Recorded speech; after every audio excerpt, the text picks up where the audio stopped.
क्या स्मार्टफोन में एक फीचर फिल्म बनाई जा सकती है? सुनने में अटपटा ज़रूर लगेगा, बट इसका जवाब है हाँ। आइए जानते हैं क्या क्या ज़रूरी बातें हमें ध्यान में रखनी है अगर हमें एक स्मार्टफोन से एक फीचर फिल्म को शूट करना है। दोस्तों, सबसे ज़रूरी चीज़, किसी भी फिल्म में सबसे ज़रूरी चीज़ होती है फिल्म की कहानी, यानी कि स्टोरी। अमूमन हमें हर फिल्म में एक अच्छी स्टोरी तो चाहिए ही चाहिए होती है, लेकिन अगर हम एक स्मार्टफोन में एक फिल्म शूट कर रहे हैं तो हमारी कुछ लिमिटेशंस हैं। हम उस पे कोई बहुत बड़ा एक मैग्नम ओपस नहीं बना सकते, क्योंकि कहीं न कहीं वो हम उसको प्रोड्यूस नहीं कर पाएँगे। अगर हम एक बाहुबली जैसी फ़िल्म मोबाइल फ़ोन पे शूट करेंगे तो कहीं न कहीं हमें सेटबैक लगेगा, कहीं न कहीं हमें ये पॉसिबिलिटी नहीं हो पाएगी, कुछ सीन्स हम नहीं ले पाएँगे। तो इसी चीज़ को दिमाग में रखते हुए हमें कुछ ऐसी स्टोरी लिखनी है कि जो कि बिलीवेबल हो, फर्स्ट ऑफ ऑल। दूसरी बात, जिसको आसानी से किया जा सके लिमिटेड रिसोर्सेज के द्वारा। साथ ही साथ अगर हम उसका कहानी का ऑब्जेक्टिव हमारे मोबाइल जो स्मार्टफोन है उसके इर्द गिर्द ही वीव करते हैं, उसके इर्द गिर्द ही रखते हैं, तो कहीं ना कहीं वो रियलिस्टिक भी लगेगी। फॉर एग्जाम्पल, हम अपनी फिल्म में दिखा सकते हैं कि जो हमारा प्रोटैगनिस्ट है वो अपने मोबाइल कैमरे से, अपने स्मार्टफोन से, जो कि उसको अभी गिफ्ट में मिला है, दिन भर वो वीडियोस बनाता रहता है। वो जब भी बाहर जाता है कुछ वीडियोस बनाता है, घर के अंदर भी वीडियोस बनाता रहता है, और डेली रात को उन सब वीडियोस को देखता है। इसी दिन इसी इसी दौरान वो एक वीडियो को जब देख रहा होता है तो उसको एक बहुत ही खूबसूरत लड़की दिखती है एक फ्रेम में।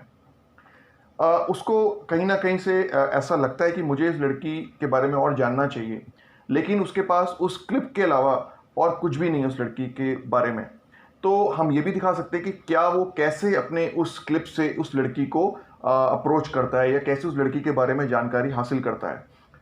या हम इसके अलावा एक और चीज़ भी दिखा सकते हैं कि मान लीजिए कि जिस लड़के के पास वो मोबाइल फ़ोन है वो लड़का गायब हो जाता है, मिसिंग हो जाता है, और हमें मिलता है, उसके पेरेंट्स को या पुलिस को सिर्फ वो कैमरा, वो मोबाइल फ़ोन मिलता है, और उस मोबाइल फ़ोन में जो उसने वीडियोस रिकॉर्ड किए हैं, हम उनके द्वारा, उन्हीं के थ्रू उस लड़के तक पहुंचने की कोशिश करते हैं। तो कुछ इस तरह की कहानी हम डाल सकते हैं ताकि हमारा जो मोबाइल का एक जो ज़रूरत है, जो हमारी कंडीशन है, वो सेटिस्फाई हो जाए।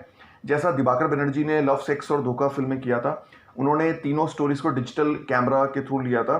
जैसे फर्स्ट स्टोरी उसमें जो लव वाली थी, वो एक बेसिकली कॉलेज स्टूडेंट्स की कहानी थी। तो उन्होंने, एक कॉलेज का स्टूडेंट है जो कि अपने नॉर्मल कैमरे पे, वीडियो कैमरा पे कुछ शूटिंग कर रहा है, तो उसके थ्रू पूरी स्टोरी बताई गई थी। सेकंड जो उसकी स्टोरी थी वो एक सीसीटीवी फुटेज के द्वारा ली गई थी, और थर्ड स्टोरी भी एक हिडन कैमरा के थ्रू ली गई थी। तो कहीं ना कहीं उनकी तीनों स्टोरीज में उन्होंने जो जिस तरह से अपनी फिल्म को शूट कर रहे थे वो उन्होंने जस्टिफाई कर दिया कहानी के भीतर।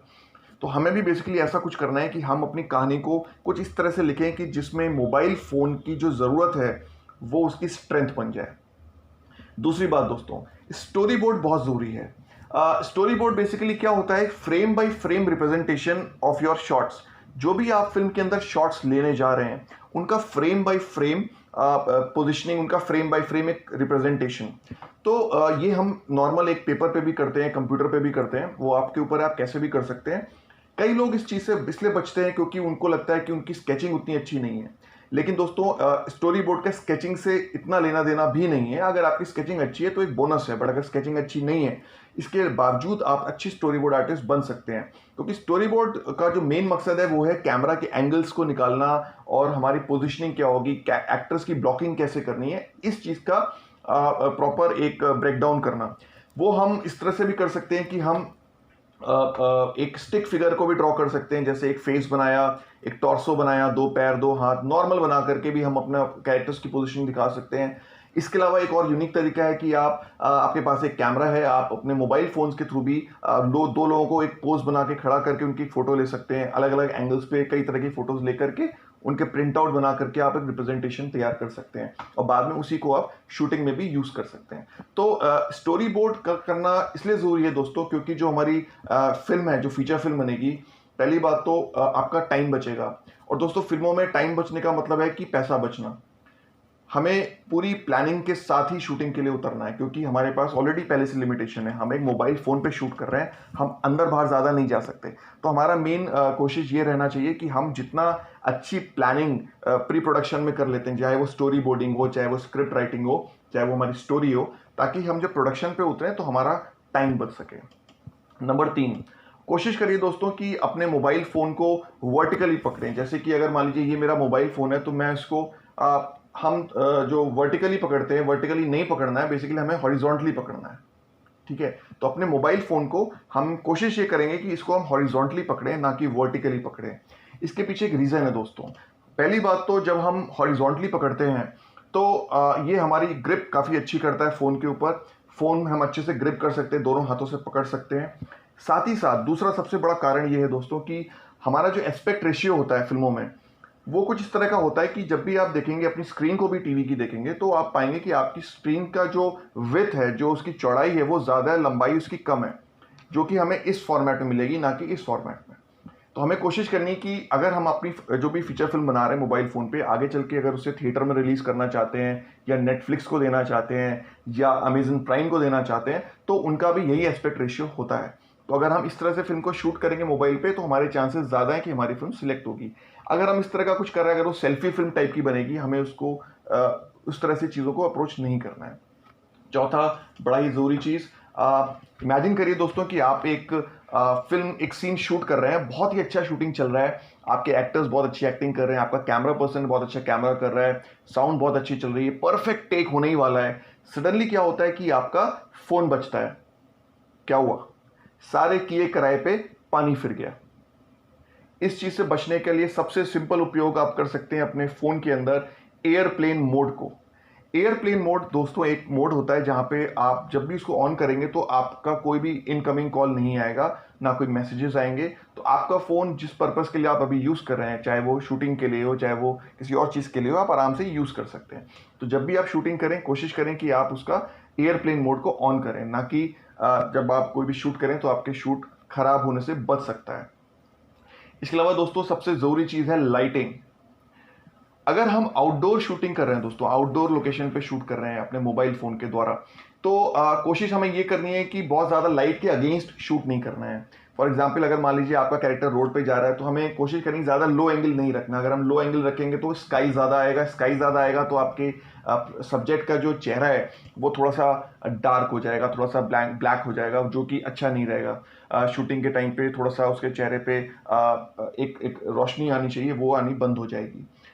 इसके अलावा अगर आप इंडोर में शूट कर रहे हैं तो इंडोर में शूट करने के लिए आप ध्यान रखिए कि आप ब्लैक कटर्स का यूज़ कर सकते हैं, जो लाइट की शैडोज़ को काटने के लिए यूज़ की जा सकती है।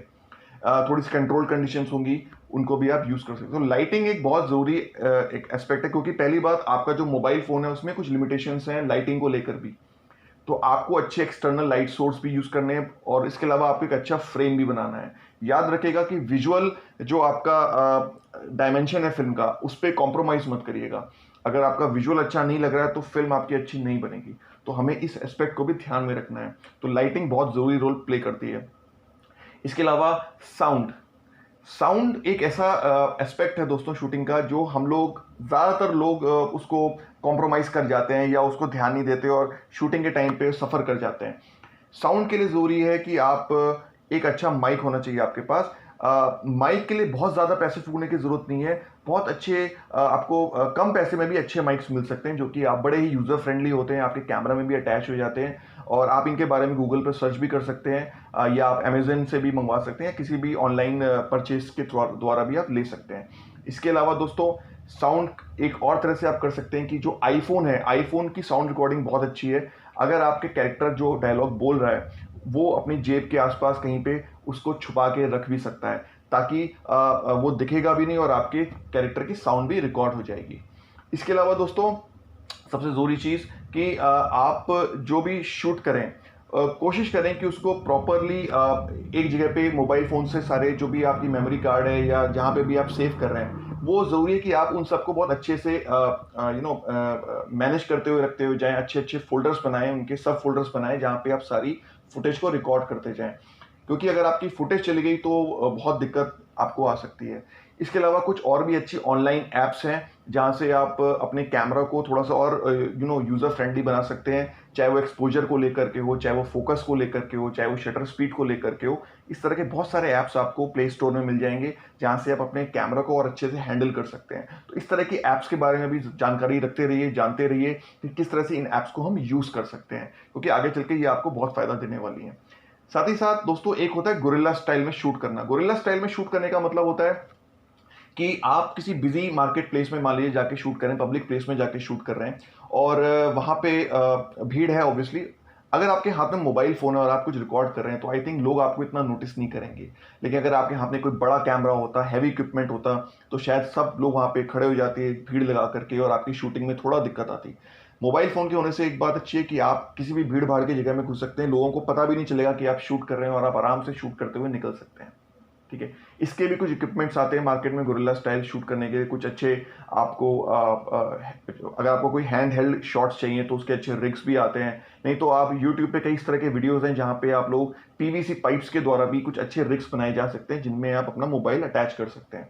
ठीक है, तो दोस्तों ये थे कुछ अच्छे मेथडोलॉजीज, कुछ अच्छे टिप्स जिनके द्वारा आप एक अच्छी फीचर फिल्म बना सकते हैं। साथ ही साथ कुछ अच्छी फिल्में बन चुकी हैं अभी तक। आपके लिए खुशखबरी ये है कि कुछ फीचर फिल्म्स ऑलरेडी बनाई जा चुकी हैं, तो आप उनको भी देख करके कुछ आइडिया ले सकते हैं। जैसे कुछ फिल्मों के नाम मैं देना चाहूँगा। एक फिल्म आई थी टैंजरीन के नाम से, आप उसको सर्च कर सकते हैं, यूट्यूब पे आपको मिलेगी, उसका ट्रेलर भी देख सकते हैं। एक स्टीवन सोडरबर्ग की फिल्म थी अनसेन, आप वो देख सकते हैं। एक तमिल फिल्म भी आई है अभी रिसेंटली, उसके अदीदे के नाम से, ADIDAE के नाम से एक फिल्म आई है।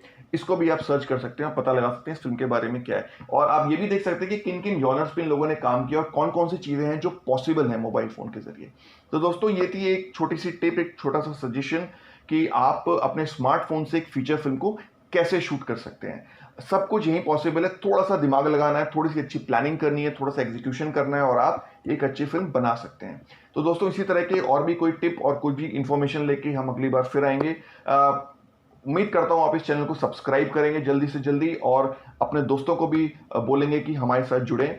और जल्दी हम मिलेंगे एक और इसी तरह के टिप के साथ, इसी तरह के एक और सजेशन के साथ। तब तक के लिए टेक केयर, बाय।